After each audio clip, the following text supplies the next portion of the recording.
Breaking news, Iran की बड़ी जीत। ईरानी विदेश मंत्री का ऐलान। कतर ईरान जॉइंट स्टेटमेंट में बड़ी बात। पाकिस्तान और कतर की लगातार मीडिएशन की कोशिशों से लेबनान में युद्ध खत्म कराने की दिशा में बड़ी तरक्की। ईरानी तेल निर्यात पर लगी पाबंदियां हटाई जा रही। अमेरिकी नौसैनिक नाकेबंदी खत्म कर दी गई। ईरान की कुछ जमी हुई विदेशी संपत्तियां यानी फ्रोजन एसेट्स भी रिलीज। मगर अमेरिकी राष्ट्रपति डोनाल्ड ट्रंप क्या कर रहे हैं?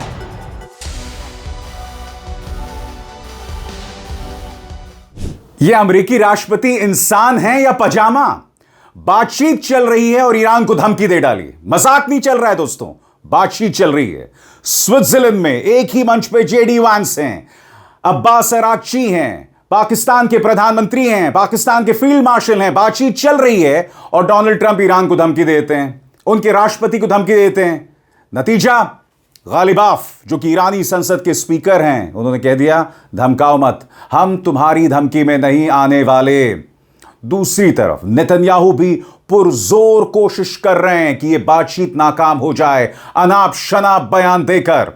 मगर सबसे पहले मैं आपका ध्यान खींचना चाहता हूं बागर गालिबाफ के इस बयान की तरफ। जी हां, आपके स्क्रीन पर प्रेस टेलीविजन की यह खबर जो कहती है Trump's threats count for nothing, Iran ready to respond. आसान लफ्जों में यहां गालिबाफ ने कहा है कि ट्रंप की धमकियों का हमें कोई असर नहीं पड़ता है और ईरान उसका करारा जवाब देने को तैयार है। दोस्तों, नतीजा यह हुआ कि CNN की इस खबर के मुताबिक जैसे ही ट्रंप धमकी देते हैं, ईरान वॉकआउट कर देता है। सही सुना आपने, ईरान वॉकआउट कर देता है। मगर यह बातचीत नाकाम हो गई है ऐसा भी सही नहीं है, क्योंकि ईरानी विदेश मंत्रालय की प्रवक्ता का कहना है कि बातचीत अच्छी हुई और अब हम टेक्निकल बातचीत की तरफ बढ़ रहे हैं। मगर उससे पहले मैं आपको बतलाना चाहता हूं किस तरह से बातचीत चल रही थी और अमेरिकी राष्ट्रपति गैर जिम्मेदाराना बयान दे रहे थे। आपके स्क्रीन पर गालिबाफ ने जो उन्हें जवाबी मुंह तोड़ जवाब दिया, आपके स्क्रीन पर। अमेरिका के साथ चल रही बातचीत में ईरान के मुख्य वार्ताकार ने राष्ट्रपति डोनाल्ड ट्रंप की ताजा धमकियों को बेकार बताते हुए खारिज कर दिया है।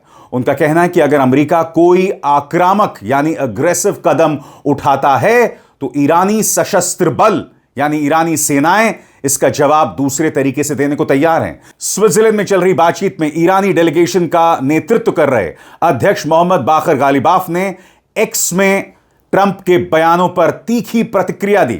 उन्होंने कहा, क्या उन्हें नहीं लगता कि अगर उनकी धमकियों का कोई असर होता तो वे आज इस बेबसी की हालत में ना होते? दोस्तों, इसे कहते हैं करारा तमाचा मारना। ट्रंप धमकी दे रहे हैं और ट्रंप ने एग्जैक्ट क्या धमकी दी वो भी मैं आपको बताऊंगा। ट्रंप धमकी दे रहे हैं और यह शख्स कह रहा है भाई तुम्हारी धमकियां तुम्हारी बौखलाहट दिखाती है, यह बतलाती है कि तुम कितने डेस्परेट हो। आगे उन्होंने आगे कहा कि ईरान अमेरिकी धमकियों को कोई इंपॉर्टेंस नहीं देता।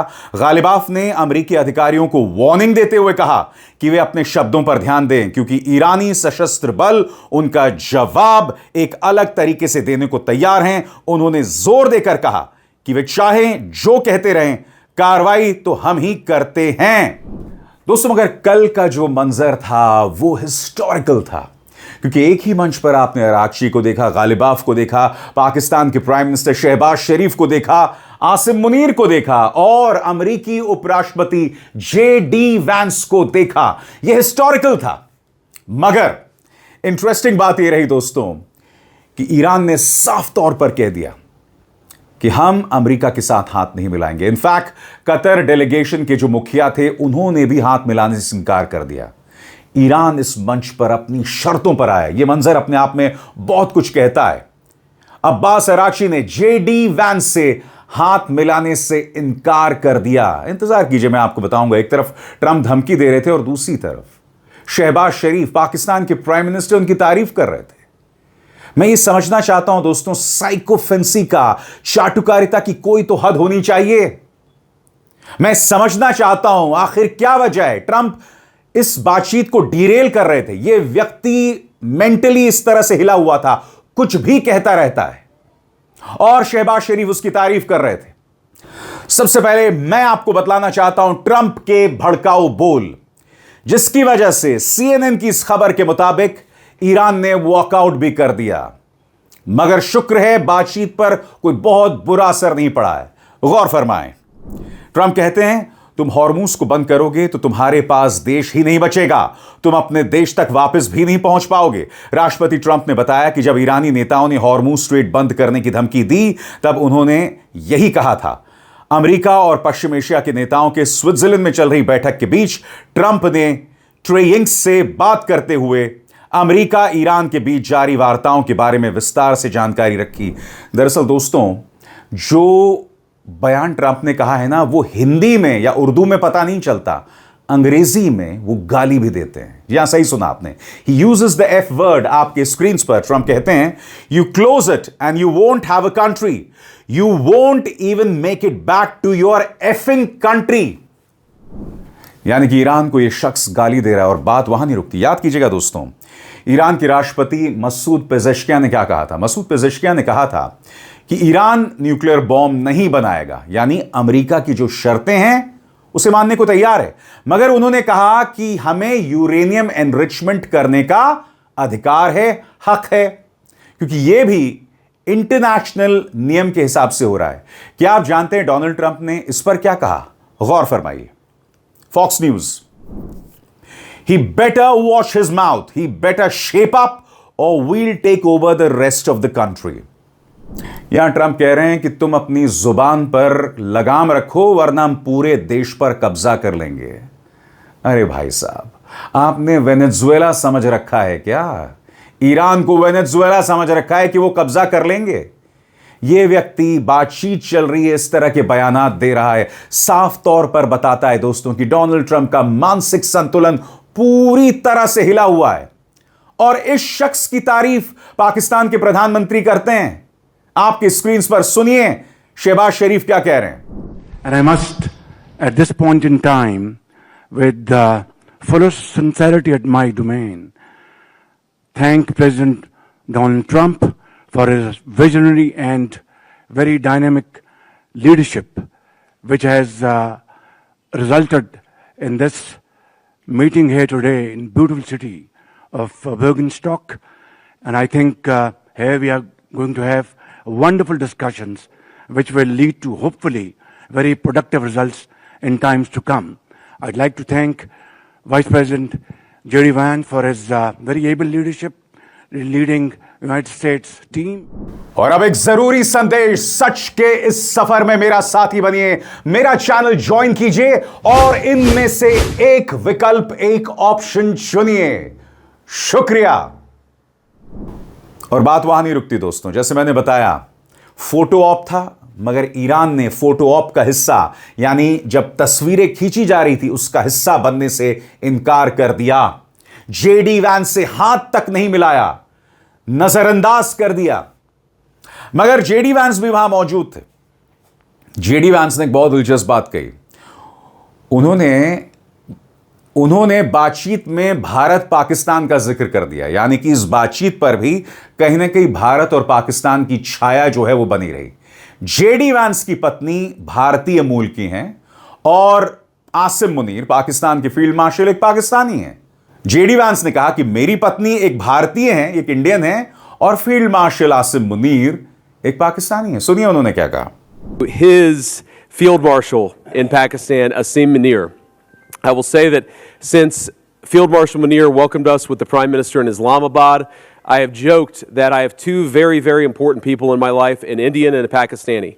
The Indian is my wife, and the Pakistani is Field Marshal Munir. And I've probably talked to Field Marshal Munir more than I've talked to anybody else over the last 3 months. Would not be here without his statesmanship. He is, of course, a great military leader, but I think he's shown himself to be a great diplomat. And, of course, who's an amazing... दोस्तों, ऐसे में जानना बहुत जरूरी हो जाता है कि इस वक्त बातचीत कहां ठहरी हुई है। इस बारे में CNN क्या कह रहा है आपकी स्क्रीन पर। स्विट्जरलैंड बातचीत, अमेरिका का कहना है कि ईरान के साथ बातचीत अभी भी जारी है और रात भर भी चली। यह तब है जब राष्ट्रपति ट्रंप ने रविवार को दिए गए एक इंटरव्यू में तेहरान के डेलीगेशन को धमकी दी, जिससे ईरान के जो मुख्य वार्ताकार गालिबाफ नाराज हो गए। एक ईरानी सोर्स ने सीएनएन को बताया कि बातचीत फिलहाल अटक गई है, लेकिन पूरी तरह खत्म नहीं हुई है।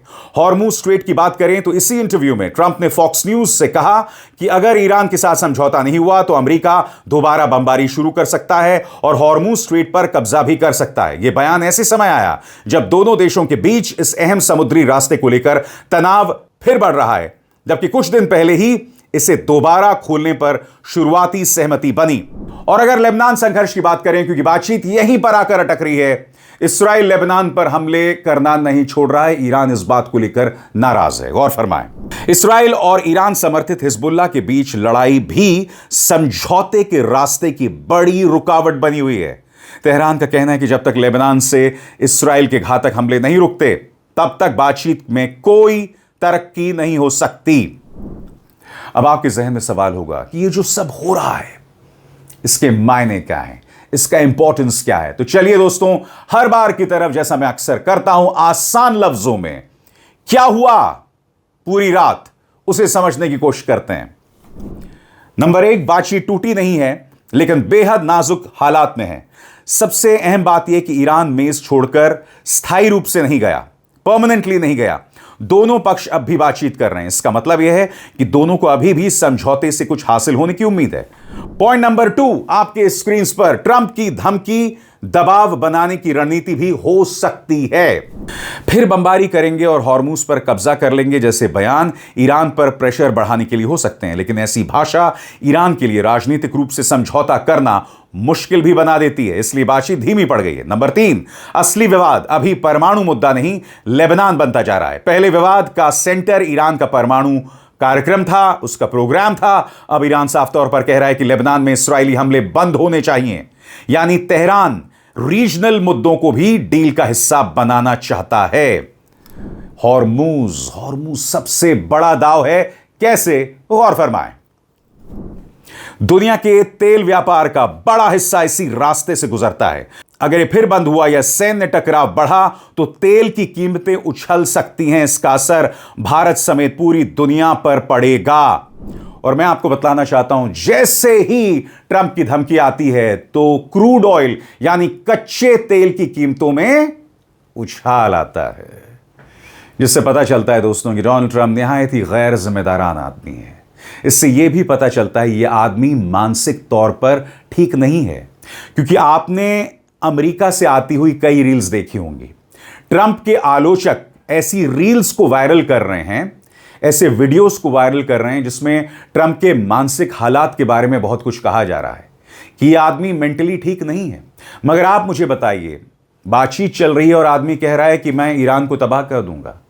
यह क्या बतलाता है? यह बतलाता है there is something seriously wrong with American president Donald Trump which needs to be rectified. और जैसे मैंने बताया दोस्तों, असर आपकी स्क्रीन पर यह देखिए।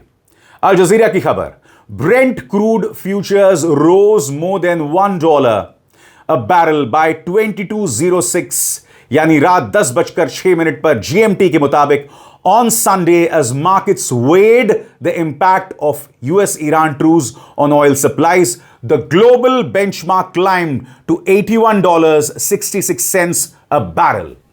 यानी कि $1 की बढ़ोतरी हो गई जैसे ही ट्रंप धमकी देने लगते हैं। आपको अंदाजा है दोस्तों इसका क्या असर पड़ रहा है? जाहिर सी बात है, डोनाल्ड ट्रंप को अपनी जुबान पर लगाम लगाना पड़ेगा। और दोस्तों, मैं आपको एक वीडियो दिखाना चाहता हूं। जैसे ही डोनाल्ड ट्रंप धमकी देते हैं और जैसे ही ईरान वॉक आउट करता है, पाकिस्तानी प्रधानमंत्री शहबाज शरीफ के चेहरे की हवाइयां उड़ जाती हैं। इस मंजर को देखिए, और इसमें बाकायदा कमेंट्री दी जा रही है। कैमरा जूम इन कर रहा है उनके चेहरे की तरफ और आप देख सकते हैं वो स्ट्रेस में हैं, क्योंकि ईरान ने जो फोटो अपॉर्चुनिटी है उसका हिस्सा बनने से इनकार कर दिया। यानी कि रात भर जबरदस्त ड्रामा हुआ है दोस्तों ट्रंप के बयान के बाद। मैं चाहता हूं आप इस वीडियो को देखें, देखा जाए।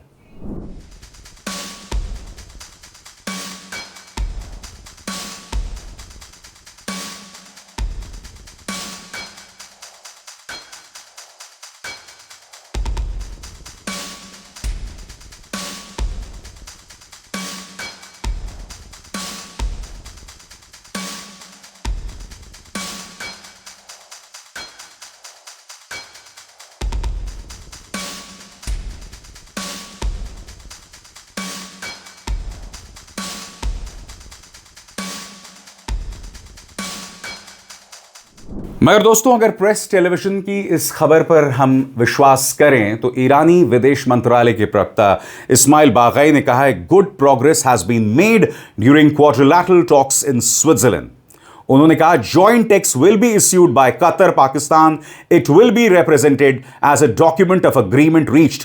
वो आगे कहते हैं, Iran foreign ministry spokesperson, talks included issuance of required licences for oil sales, release of Iran assets. यानी आसान लफ्जों में कहा जाए, अमेरिका जल्द ईरान की जो तमाम संपत्तियां जहां जहां फंसी हुई हैं उसे रिलीज करेगा। तेल की बिक्री के लिए, जैसा कि उन्होंने शब्द का इस्तेमाल किया है, लाइसेंसेस जारी किए जाएंगे। और सबसे बड़ी बात, लेबनान में जो हमला चल रहा है वो बंद होगा। यह बात ईरानी विदेश मंत्रालय के प्रवक्ता कह रहे हैं। यह अपने आप में बहुत मायने रखता है। मगर आपके जहन में सवाल होगा, यह सब यहां चल रहा था तो नेतन्याहू के साथ क्या हो रहा था? नेतन्याहू क्या सोच रहे थे? नेतन्याहू देश के सामने आते हैं, इस्राइल के सामने आते हैं, और मैं एक एक करके उनके 3 बयानात आपके सामने रखने वाला हूं। दोस्तों, गौर फरमाइएगा। पहला बयान आपकी स्क्रीन पर। आपको याद होगा दोस्तों, डोनाल्ड ट्रंप ने कई बार नेतन्याहू को कॉल किया है, यहां तक कि उन्हें गाली भी दी है। तो उन्होंने कहा कि कई लोग कहते हैं कि मैं सिर्फ ट्रंप की सुनता हूं, यानी कि यहां इस्राइल में, मगर दूसरी तरफ ट्रंप को यह शिकायत की मेरी नहीं सुनते हैं। नेतन्याहू ने कहा कि मैं सिर्फ देश की सुनता हूं। सुनिए उन्होंने क्या कहा। I wish I could use you as my advisor every day. You know, in the United States, they say that President Trump does everything that I ask him to do.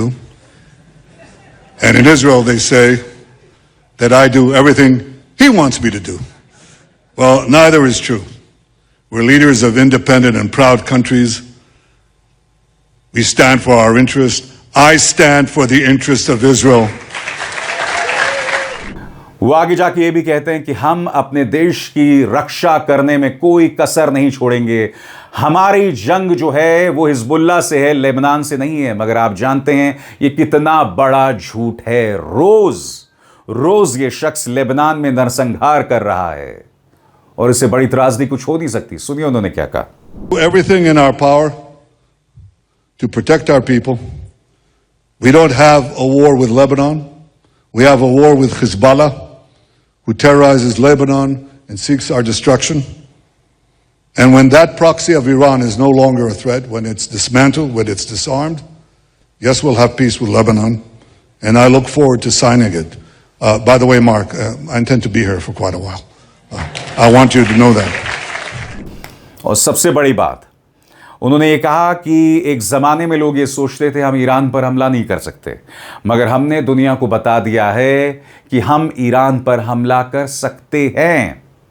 मगर आप ये भी जानते हैं कि जब से ये सीज फायर हुआ है, ईरान पर इस्राइल हमला नहीं कर पाया है। और ये हमला तब हुआ जब लेबनान पर इस्राइल ने हमला किया था और उसकी जवाबी कार्रवाई में ईरान ने हमला किया था। सुनिए ईरान पर हमले के बारे में क्या कह रहे हैं Netanyahu. Back the soil of Iran. Yes, you can do Mossad operations, and we did quite a few. I authorized many. But you cannot send our military to Iran. But we changed that. We sent our brave pilots over the skies of Iran, and they took out targets, regime targets, terror targets, missile batteries, missile production sites, and nuclear sites. We changed Israel's security doctrine. We initiate, we attack, we surprise, and we attack those enemies that seek our destruction, that seek to kill us. दोस्तों, अंग्रेजी में एक जुमला होता है, roller coaster ride. आप अक्सर एक रोलर कोस्टर पर बैठते हैं और सवारी ऊपर नीचे जाती है। ईरान और अमेरिका के बीच में जो बातचीत हो रही है ना, वो किसी रोलर कोस्टर राइड से कम नहीं है। ट्रंप जो लगातार गैर जिम्मेदाराना बयान देते रहते हैं, उसका साफ तौर पर असर बातचीत पर दिखाई दे रहा है। मगर ईरान पूरे संयम के साथ इस पूरी बातचीत में अगर एक चीज सामने उभर कर आई है, वो ईरान का रवैया। देखिए किस तरह से वो वैंस के सामने से गुजर रहे हैं मगर हाथ नहीं मिला रहे हैं। वो अपनी शर्तों पर चीजों को कर रहे हैं। उन्होंने कभी भी ऐसा कोई बयान नहीं दिया जो चीप हो, जो वाहियात हो, जो बकवास हो। वो सही मायने में अपने नेशनल इंटरेस्ट, अपने राष्ट्रीय हितों का ख्याल रखते हुए अपनी बात कह रहे हैं और उन्हें अमेरिका या ये कहा जाए डोनाल्ड ट्रंप की धमकियों की कोई परवाह नहीं है। जो भी हो दोस्तों, यह घटनाक्रम बहुत दिलचस्प है और इसकी पल पल की जानकारी मैं आप तक पहुंचाता रहूंगा, यह मेरा वादा है। अभिसार शर्मा को दीजिए इजाजत। नमस्कार।